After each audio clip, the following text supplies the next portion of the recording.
Assalamualaikum warahmatullahi wabarakatuh. Nama saya Abina Mercy Zalika, NPM 2121020225. Di sini saya ingin menyelesaikan tugas filsafat hukum Islam, tugas ke-6. Saya ingin menjelaskan tentang objek dan kegunaan filsafat hukum Islam.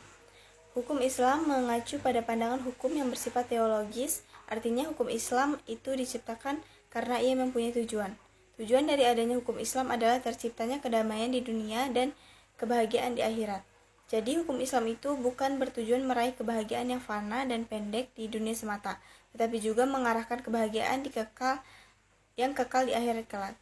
Hukum Islam dalam upaya menegakkan perdamaian di muka bumi ini harus siap menghadapi kejadian-kejadian yang baru yang ditimbul karena perkembangan masyarakat dan perubahan suasana.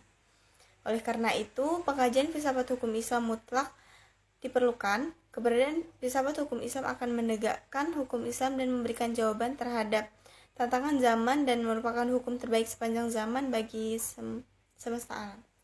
Sebagaimana dikemukakan, ada 5 sistem hukum yang hidup dan berkembang di dunia, yaitu common law yang juga dikenal dengan Anglo-Saxon.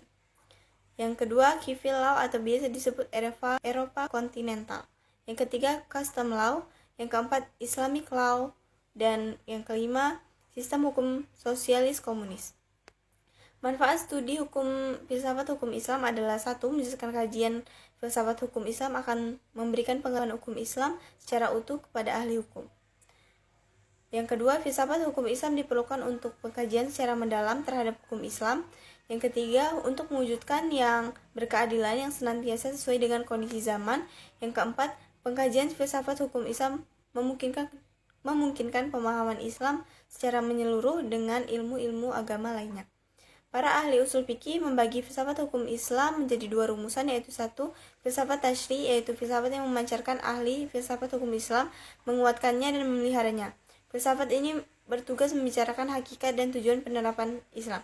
Yang kedua, filsafat syariah. Filsafat yang diungkapkan dari materi-materi hukum Islam seperti ibadah, muamalah, jinayah, ukubah, dan sebagainya. Filsafat ini bertugas membicarakan hakikat dan rahasia hukum Islam.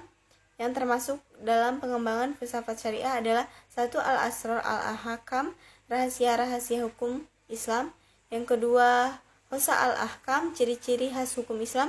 Yang ketiga, Mahasin al-Ahkam, keutamaan hukum Islam. Yang keempat, Tawabi al-Ahkam, karakteristik hukum Islam. Terima kasih. Wassalamualaikum warahmatullahi wabarakatuh.